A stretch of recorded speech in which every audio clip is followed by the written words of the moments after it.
Students, आज का हमारा जो टॉपिक है वो है ट्रांजिस्टर, उभयनिष्ठ उत्सर्जक विन्यास, कॉमन एमीटर कॉन्फ़िगरेशंस। इससे टॉपिक से रिलेटेड हम यहाँ पर जो टर्म पॉइंट्स है वो पढ़ेंगे। Input characteristics curve, output characteristics curve, current amplification factor and leakage current से रिलेटेड हम यहाँ पर टॉपिक्स पढ़ेंगे। उभयनिष्ठ उत्सर्जक विन्यास क्या होता है? Common ammeter configurations. इनपुट व आउटपुट सर्किट में दोनों में एमीटर टर्मिनल कॉमन होता है, अतः इसे ग्राउंडेड एमीटर कॉन्फ़िगरेशन कहते हैं या कॉमन एमीटर कॉन्फ़िगरेशंस कहते हैं। जैसे हमने यहाँ पर एक एनपीएन ट्रांजिस्टर लिया है, सिंबल ये है ट्रांजिस्टर का, ये एनपीएन के लिए, क्योंकि ई पार्ट से जो एमीटर है उससे करंट बाहर की ओर जा रही है, इसलिए ये कहलाएगा एनपीएन ट्रांजिस्टर। यहाँ हम देख रहे हैं करंट जो है एमीटर से एंटर हो रही है, तो ये कहलाएगा हमारा पीएनपी ट्रांजिस्टर। उसके बाद हम देखते हैं सी पार्ट की तरफ जो करंट होगी वो आईसी होगी, ई पार्ट की ओर से जो करंट होगी वो आईई होगी, तथा बी पार्ट की जो करंट होगी वो आईबी होगी। यहाँ हम देखते हैं नोटेशंस कैसे लिखते हैं। जो टर्मिनल कॉमन होता है उसको हमें बाद उस टर्मिनल को हम वोल्टेज लिखते समय बाद में लिखते हैं। जैसे हमने यहाँ पर ई यूज़ किया है और यहाँ पे ई यूज़ किया है, यानी इस इनपुट पार्ट की जो करंट होगी वो होगी आईबी और वोल्टेज होगी वो होगी वीबीई। ऐसे आउटपुट पार्ट की जो करंट होगी वो है आईसी और वोल्टेज है वो होगी वीसीई।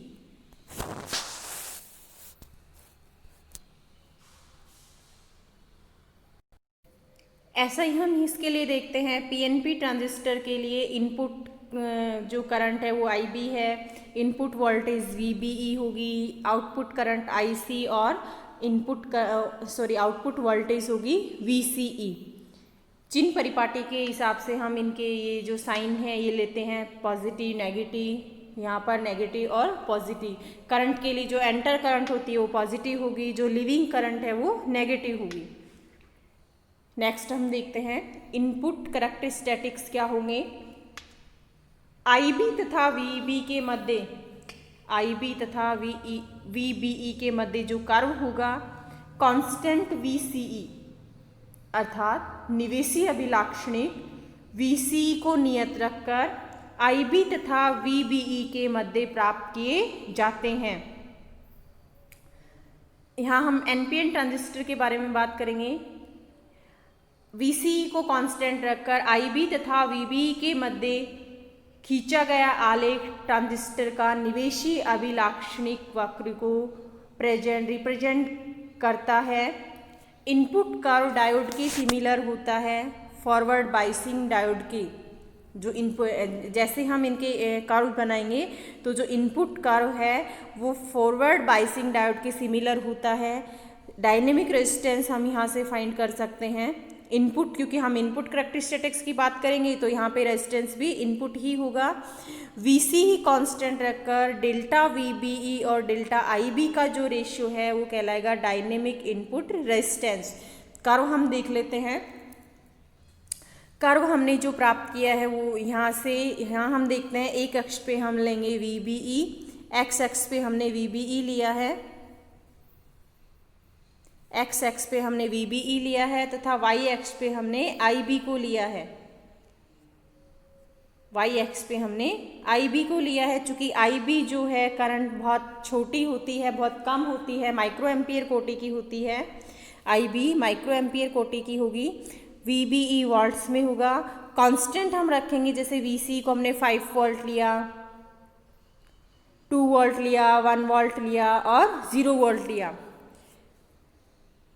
कुछ समय के लिए यहाँ पर करंट फ्लो नहीं होती है।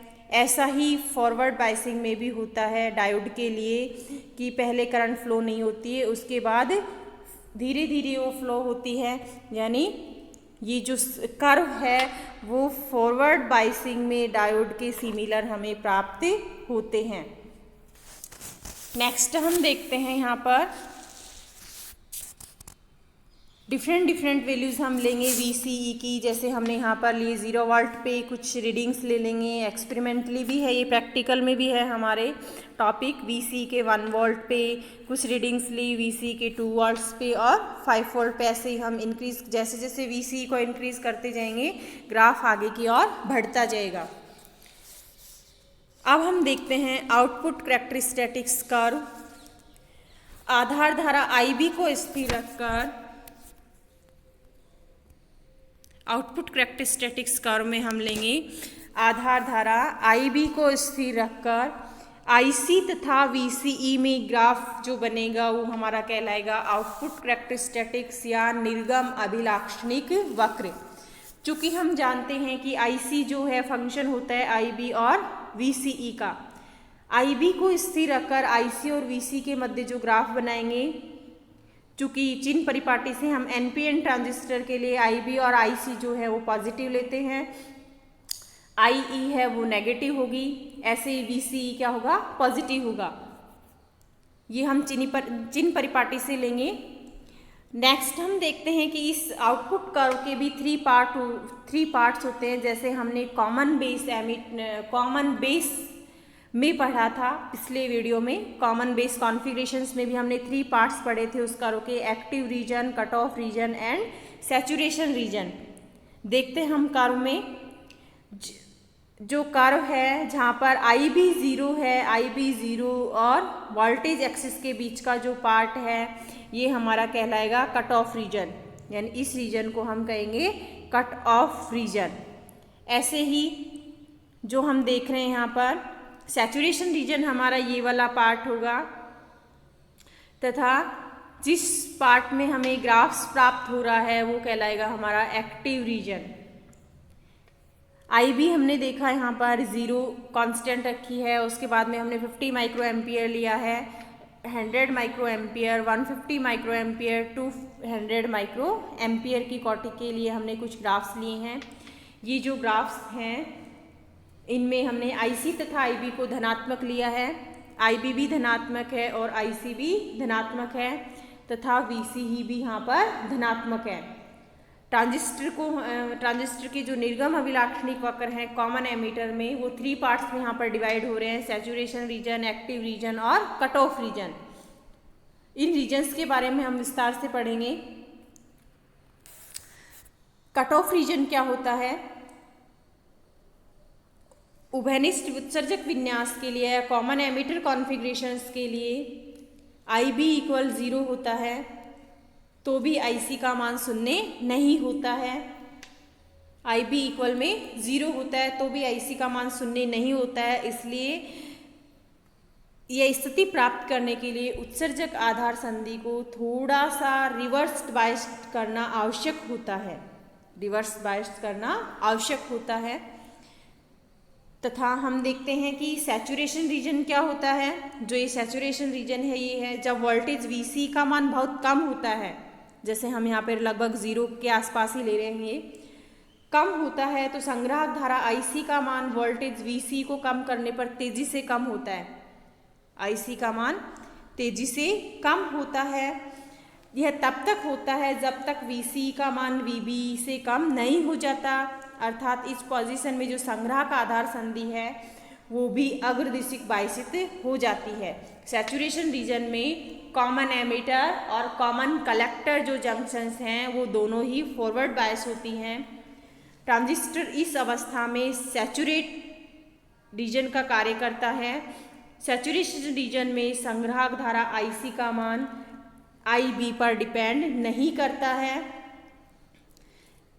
थर्ड हम देखते हैं एक्टिव रीजन। एक्टिव रीजन क्या होता है? इस रीजन में संग्राहक आधार संधि रिवर्स बायस्ड और संग्राहक आधार संधि यानी कलेक्टर बेस रिवर्स बायस्ड होता है और एमिटर बेस जो है वो फॉरवर्ड बायस होता है। अल्प IB के मान के लिए यदि हम IB में वृद्धि का अंतराल समान लें तो वक्र जो है सक्रिय क्षेत्र में एक दूसरे के समांतर तथा समान अंतराल पे हमें प्राप्त होते हैं, पैरेलल प्राप्त हो रहे हैं ये यहाँ, क्योंकि प्रत्येक एक्स पर जो डिस्टेंस है वो इनकी सेम है, पैरेलल प्राप्त होते हैं। इस प्रभाव में ट्रांजिस्टर बिना किसी डिस्टोर्शन यानी विरूपण के प्रवर्धन प्रदान करता है। एक्टिव रीजन जो है, पहले भी वीडियो में हमने पढ़ा है कि एक्टिव रीजन ज़्यादातर जो ट्रांजिस्टर होते हैं उनमें हम एम्प्लीफिकेशन के काम में लेते हैं। संधि ट्रांजिस्टर के कॉमन एमिटर कॉन्फ़िगरेशंस का जो एक्टिव रीजन है voltage, current and power amplification के लिए उपयोग में लाया जा सकता है, क्योंकि इस क्षेत्र में ट्रांजिस्टर को काम में लाने पर वह संकेतों का यथेष्ट एम्प्लीफिकेशन करता है। निर्गम अभिलाक्षणिकों की प्रवणता के अध्ययन से स्पष्ट है कि उभयनिष्ठ या कॉमन एमिटर कॉन्फ़िगरेशन में निर्गम प्रतिरोध उभयनिष्ठ आधार विन्यास की तुलना में कम होता है। नेक्स्ट हम देखते हैं यहाँ पर current amplification factor. At VC constant ratio of collector current यानी output current and input current base current called static current amplification factor या DC धारा लाभ रिप्रेजेंटेड बाय बीटा DC, यानी इसे बीटा DC से लिखा जाता है। ऐसे ही कॉमन बेस में इसे अल्फा DC से हमने लिखा था, यानी कॉमन बेस कॉन्फ़िगरेशन में जो करंट एम्प्लीफिकेशन फैक्टर होता है वो अल्फा होता है और कॉमन एमिटर कॉन्फ़िगरेशन में यह बीटा होता है। बीटा DC इक्वल में डेफिनेशन से हम देखते हैं ratio of IC and IB constant VCE। Dynamic static अगर हम बात करें, डायनेमिक स्टेट में बीटा AC होगा delta IC upon delta IB VCE constant, ये कहलाता है current amplification factor. Common emitter के लिए इसे हम बीटा से लिखते हैं, कॉमन बेस के लिए इसे हम अल्फा से लिखते हैं।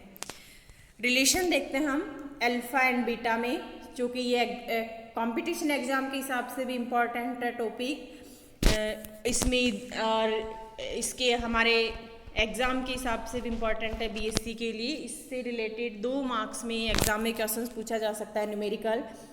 चूँकि हम देखते हैं कि तीनों धाराओं में जो रिलेशन होता है वो होता है IE equal IB plus IC, IE equal IB plus IC। जो भी धारा लाभ हमने अभी तक पढ़े हैं वो पढ़े हैं कॉमन एमिटर और कॉमन बेस के लिए। तो हम इसे IC से डिवाइड करना चाहते हैं, पूरी इक्वेशंस को divided by IC, IE upon IC, IB upon IC plus में 1, क्योंकि IC को IC से डिवाइड करेंगे 1 होगा। हम देखते हैं कि IC अपॉन IE जब कॉमन एमिटर होता है तो उसमें आउटपुट करंट IC होगी और इनपुट करंट होगी IE। इन दोनों का रेशियो जो होगा वो कहलाता है alpha DC। IC upon IE equal में अल्फा DC, चूँकि ये रिवर्स है इसलिए हम इसे लिखेंगे 1 अपॉन अल्फा DC। ऐसे ही नेक्स्ट है IC अपॉन IB, इसे हम लेंगे 1 अपॉन बीटा DC प्लस 1। जैसे हम इसे सॉल्व करते हैं LCM लेकर 1 plus beta DC upon beta DC equal में 1 अपॉन अल्फा DC, या अल्फा DC इक्वल में से भी हम रिवर्स कर देते हैं beta DC upon 1 plus beta DC। Similarly हम यहाँ से रिलेशन फाइंड कर सकते हैं AC के लिए alpha AC equal beta AC upon 1 plus beta AC। From equation 2 से हम देखते हैं कि 1 upon beta DC equal 1 upon alpha DC minus में 1। यहाँ से तो हम ऐसा देखते हैं कि बीटा अगर हमें गिवन हो तो हम अल्फा फाइंड कर लेते हैं, अगर हमें अल्फा फाइंड हो तो हम बीटा कैसे फाइंड करें, उसके लिए हम यहाँ पर नेक्स्ट इक्वेशन फाइंड करना चाह रहे हैं। 1 upon beta DC equal LCM जैसे लेंगे तो 1 minus alpha AC upon alpha AC, और इसे भी रिवर्स कर देंगे तो बीटा DC इक्वल में alpha AC upon 1 minus alpha AC, या DC के लिए तो DC होगा। ऐसे हम देख सकते हैं beta AC equal alpha AC upon 1 minus alpha AC। चूँकि ये जो रिलेशन 3, 4 हैं, 3, 4, 5, 6 DC या AC के लिए हम करंट एम्प्लीफिकेशन फैक्टर फाइंड कर सकते हैं कॉमन एमिटर के लिए और कॉमन बेस कॉन्फ़िगरेशन के लिए। नेक्स्ट हम देखते हैं collector to leakage current concept. Collector to leakage current concept देखते हैं हम यहाँ पर। Collector to emitter leakage current हम पढ़ने जा रहे हैं। संधि ट्रांजिस्टर के उभयनिष्ठ उत्सर्जक विन्यास में यह पाया जाता है कि, देखते हैं हम यहाँ पर, कॉमन एमीटर कॉन्फ़िगरेशन है ये। एमीटर कॉन्फ़िगरेशन में यह पाया जाता है कि जब आधार खुले परिपथ में हो, यानी IB इक्वल में 0 हो, संग्राहक उत्सर्जक के सापेक्ष विपरीत दिशा में बायसित होता है। कलेक्टर जो है एमीटर के सापेक्ष रिवर्स बायस्ड होता है। तो अत्यल्प यानी कुछ छोटी सी मात्रा की जो कलेक्टर करंट है उत्सर्जक से कलेक्टर की ओर प्रवाहित होती है। उत्सर्जक से संग्राहक धारा एमीटर टू कलेक्टर की ओर प्रवाहित होती है। इस धारा को collector to emitter leakage current कहते हैं। यानी इसके लिए विशेष कंडीशन है कि IB जो है वो ओपन सर्किट में होना चाहिए। IB जब 0 होगा तो कलेक्टर संग्राहक धारा जो है, कलेक्टर करंट जो है E से C की ओर फ्लो होगी, कुछ छोटी सी मात्रा की। इसे हम कहेंगे leakage current, collector to emitter leakage current. इसे ICEO से डिनोट किया जाता है। यहाँ पर जो CE है वो शो करता है कि कॉमन एमीटर करंट है, तथा O यह शो कर रहा है कि इलेक्ट्रोड करंट जो है IB है उसका मान 0 है। यह धारा संग्राहक उत्सर्जक वोल्टता VCE पर डिपेंड करती है। यानी जो करंट है ये किस पर डिपेंड करती है? VCE पर। पीछे जाकर हम देखते हैं थोड़ा एक बार। Collector to leakage current concept वापस से रिवाइज करते हैं। कॉमन एमीटर कॉन्फ़िगरेशन में जब IB 0 हो, यानी आधार बेस जो है ओपन सर्किट में हो, तो कलेक्टर टू एमीटर के सापेक्ष विपरीत दिशा में बायस्ड हो जाता है, तथा IC जो है C से E की ओर प्रवाहित होती है। कलेक्टर टू संग्राहक धारा उत्सर्जक से संग्राहक की ओर प्रवाहित होती है। उत्सर्जक से संग्राहक की ओर प्रवाहित होती है। E टू C, E से यह C की ओर प्रवाहित होती है, E से C की ओर प्रवाहित होती है, जिसे संग्राहक उत्सर्जक क्षरण धारा कहते हैं। अर्थात C जो शो है उस CE कॉमन करंट शो कर रहा है एमीटर के लिए, और 0 यह शो करता है कि शेष टर्मिनल में धारा 0 होती है, IB इक्वल में 0 होती है।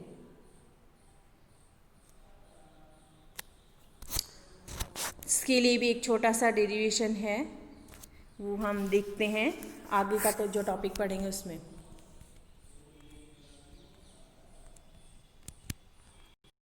Thank you.